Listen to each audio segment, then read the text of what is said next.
my family never thought that I'd be able to, like, shoot a deer or that kind of stuff. They thought I couldn't do it, but I really enjoy it just because it was out of my comfort zone. It was new, it was testing me, and it was fun. Welcome to the Woman Angler and Adventure podcast, hosted by Angie Scott and Barb Carey. I'm Angie Scott. Back in September, I had the pleasure of making a trip up to Devil's Lake, North Dakota to walleye fish, which, if you know me by now, then you know that that's my absolute favorite fish to go after. We drove up from Bismarck on a Friday morning, and I had the pleasure of fishing with Garrett Bonham from Bry's Guide Service. I was joined by Jason Hauser from Jason Hauser Outdoors and his lovely wife, Lottie. Hey guys, Garrett Bonham from Devil's Lake, North Dakota, Bry's Guide Service. Today I had Lottie, Jason, and Angie out, and we were trolling bottom mulchers and spinners for some Devil's Lake walleyes. We're going to get the boat back on the trailer, and we're going to call it a night and maybe fry up some walleyes. As you can imagine, it was an incredible afternoon. After fishing, we retired to the Sleep Inn in Devil's Lake, where they had a really nice fish cleaning house. We cleaned our catch and had a campfire and lots of great food. It was a really fun ending to an amazing day. While out fishing with Garrett, I was telling him all about the Woman Angler and Adventure podcast. He proceeded to tell me about his girlfriend Jade, who grew up in Manitoba in a family that was not into hunting, fishing, and the outdoors, but now she is absolutely hooked. Most everyone we've talked to on the show so far has had some sort of hunting or fishing experience from their childhood that stayed with them. I wanted to get Jade's perspective to hopefully inspire other women who haven't had those experiences in their past to get out there and give it a try, because you can get started at any time. If you have a friend who falls into that category, encourage them to listen to this episode and invite them out with you sometime. You just never know. You might change someone's life. Welcome to the Woman Angler and Adventurer podcast, inspiring real women with a passion for fishing and the outdoors to go get their adventure on. Now, here's your host, Angie Scott and Barb Carey. Garrett and Jade, welcome to the Woman Angler and Adventurer podcast. Thanks for taking time to be on the show. How's it going? Pretty good. Yeah, pretty good. Where are you located right now? We are currently in Mayville, North Dakota. This is where Jade goes to school at. We had a rain day at the farm, so no farming today, and had some trips over the weekend for guiding-wise, and now I'm off for a couple days from that. So Awesome. Just waiting for things to dry up to get back in the combine. How was the bite this past weekend? Saturday was pretty good. We found some fish. We got it done, pulling bottom bouncers and spinners, doing the same type of fishing we did when you were up there. And then on Sunday, it was really cold. The fog was so thick on the lake, we could hardly see anything. So we ended up actually having to stay pretty close to the boat ramp for the first couple hours of the day, and then we were able to expand from there. But we did find some fish on Sunday also and ended up being okay, but a lot colder, that's for sure. So you fish Devil's Lake, and like you mentioned, I got the opportunity to fish with you not too long ago, and it was my first experience there.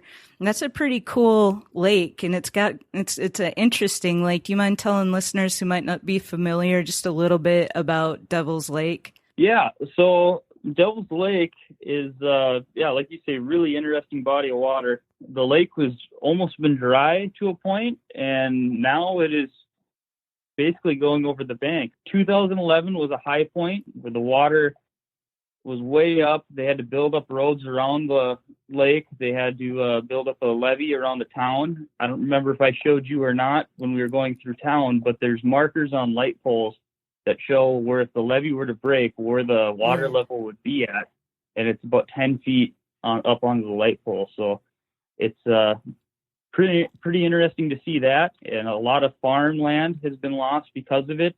There's multiple barns, farms, there's tractors, you name it, you see it in the water. Lots of flooded timber. So that was another thing with it being foggy. We don't really want to be out there going around when it's hard conditions to see, just because you never know.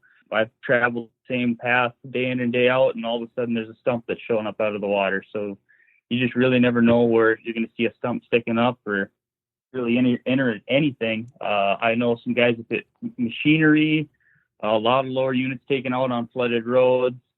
There's even railroad tracks that right now they're just out of the water, but this spring they were 6 inches under the water. Wow. And if you weren't familiar with the area and didn't have it on your GPS, you would never know they were there. Yeah, and that makes fishing real interesting too, because of all the different structure and things that are, underneath the surface.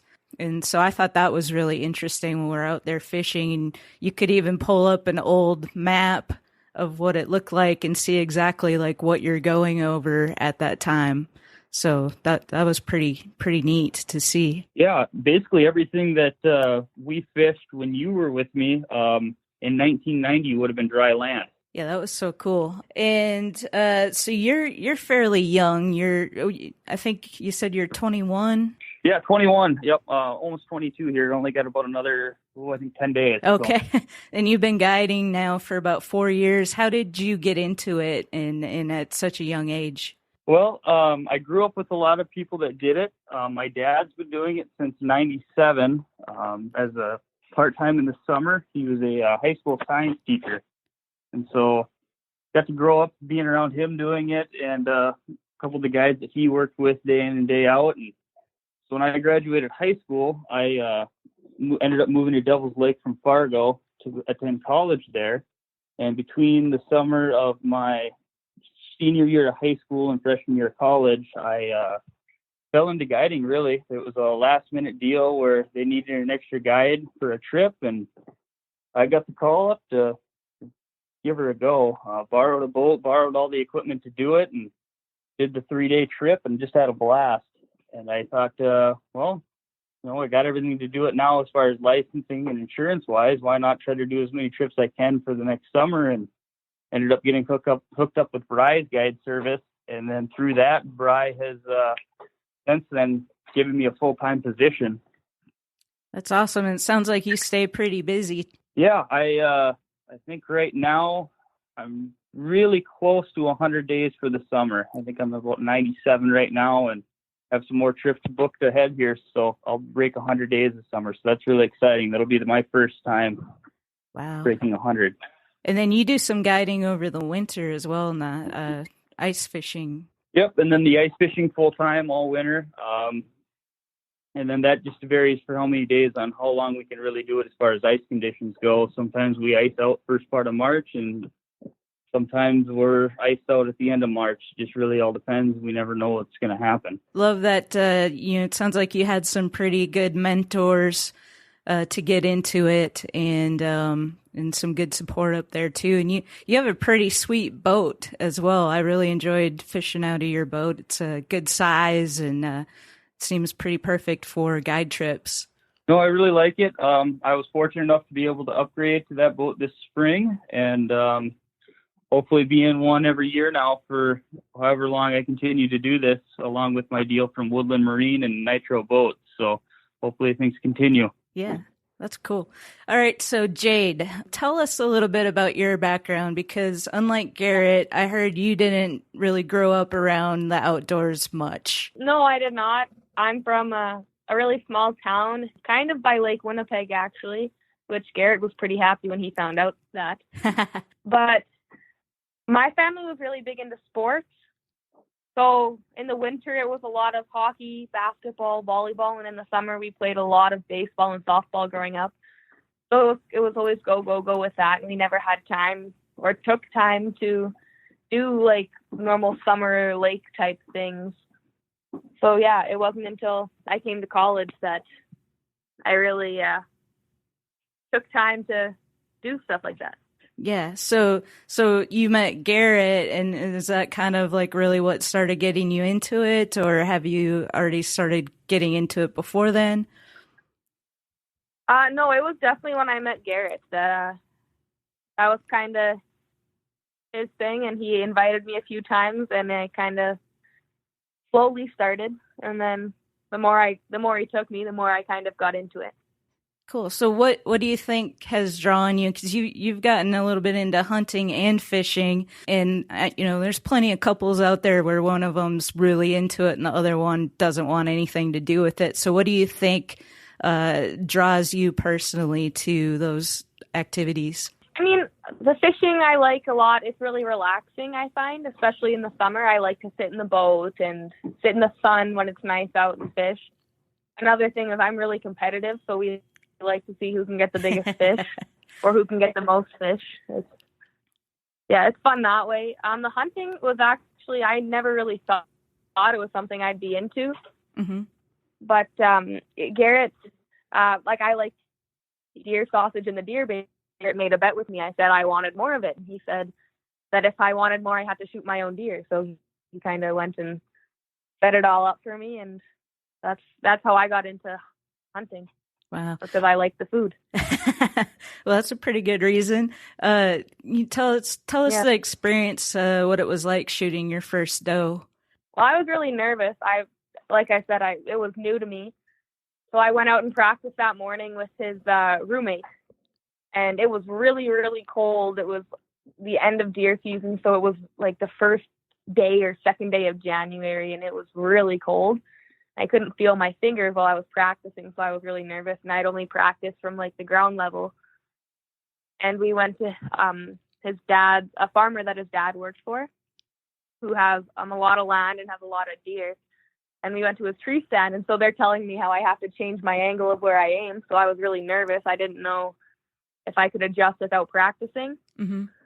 And we sat there for an hour and 15 minutes, and the entire time there was, I'd say, 15 to 20 deer down by the feed.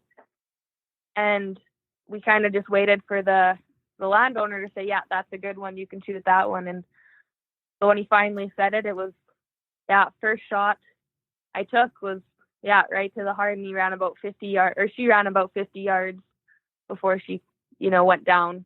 So it was pretty exciting, and everyone was celebrating, and I was nervous because I've never done that before. So I saw it run away, and I thought I might have missed. Uh-huh. I didn't know that was what happened. So I was like, oh no, I missed. And they were like excited because they knew I had hit it, and they were worried that I was not happy because I wasn't celebrating, and I was just nervous I missed. Well, that was a pretty sweet shot, sounds like. Mm-hmm. What's like your next goal, or what are you working towards next? I want to shoot a buck this hunting season. Quick update. Since we recorded this interview, I'm happy to report Jade achieved her goal and got her first buck. If you go to thewomanangler.com/37, you'll be able to see some photos. After sitting for only an hour or so, the buck made its way through the trees and 20 yards from the stand. Jade made a great shot. The buck ran only 50 yards and tipped over. Jade helped cut up the deer, and this week she'll help make deer sausage and deer bacon. She's already excited for next fall and getting out deer hunting again. And her goal for next season is, of course, to shoot a bigger buck. All right, let's get back to the interview. Have you gotten much into ice fishing at all? I like ice fishing, yeah. I definitely prefer summer fishing personally, Mm-hmm. but I do like ice fishing. I think it's a fun way when there's a big school of fish underneath the ice that all of a sudden it's just every time you put the line down, you're catching a fish, and that's fun. You can get some pretty big fish under the ice as well, so that's fun too. I've not had much experience ice fishing. I mean, I grew up in Minnesota, but that just wasn't something that my family really got into. So now that I partner on this podcast with Barb Carey, who leads up Wisconsin Women Fish, and she has this Woman Ice Angler project. Quick side note, the Woman Angler and Adventure is actually a sponsor this year, and we're working on putting together a series of episodes leading up to the big event toward the end of January. I'm excited to have the chance to join them. This year it's taking place on Lake Superior in Bayfield, Wisconsin, and it's going to be a blast. So what advice would you have for any women out there who grew up kind of like you, don't really have much experience with hunting or fishing, and are thinking about getting into it? Would you encourage anybody who hasn't tried it to just get out there and at least give it a try? Yeah, for sure. I mean, I stepped out of my comfort zone, and I really enjoy it. And it's something for me, like my family never thought that I'd be able to shoot a deer or that kind of stuff. They thought I couldn't do it, but I really enjoy it just because it was out of my comfort zone. It was new, it was testing me, and it was fun. I have a younger cousin. He was 15 at the time. He's 16 now, but I brought him to Devil's Lake last summer. He's a huge into fishing, And he loved it. We only fished for 2 days, and when we left, he asked if we could stay for the rest of the week. And I had to get home to work. But so he was pretty disappointed that we had to leave. And his dad's really big into fishing too, and they tried to make it work this summer where they came up for a trip, but it never ended up working out with their baseball schedule. He loved it, and his dad wants to come back and fish, and they're definitely planning to make a trip soon. Yes, so you got them hooked, quote unquote. Yeah. Garrett, how do people connect with you if they want to come out to Devil's Lake and do some fishing? You can contact Mark Bry at 701-739-0161 and book lodging, fishing. We have a couple different packages that way.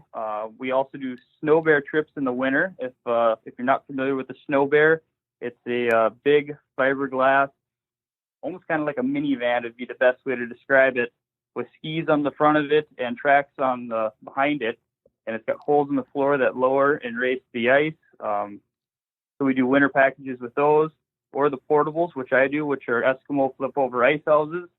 And we'll keep running and gunning and trying to stay mobile for the perch that way. And then we also do the summer fishing too, which Angie got to come out and do with us. And that can also be booked through Bry also. Bry'sGuideService.com. There's a Facebook page also that you can come give us a like, follow along to that adventure too. We try to keep that pretty active with a post every day or every other day. Awesome. Well, I will put all that info in the show notes for this episode. So if people didn't catch that, they can go to thewomanangler.com and check that out. And I just want to thank you so much first of all, for the trip. I had a great time when I was up there. I really enjoyed fishing Devil's Lake, and just experiencing the whole community was pretty awesome. I love that the hotel that we stayed at had a fish cleaning house. Like, I've never been to a hotel that had that before, so that's pretty cool. And yeah, I just really encourage anybody who hasn't been up that way to get up there and check it out and fish Devil's Lake. And thank you so much for taking the time to be on the show. I've heard that couples that hunt and fish together stay together, so I wish you all the best in your relationship as well as all of your future outdoor pursuits. Thank you. Thank you. Yeah, well, if she keeps out fishing me, we might have to change some things up, but we'll see. Hey, nothing wrong with that. No, I encourage it. I'd like to see you catch some bigger fish and more fish every day, so that's kind of what we're out here to do. Well, thanks for letting us be on your podcast and be a part of the whole thing. It's pretty cool.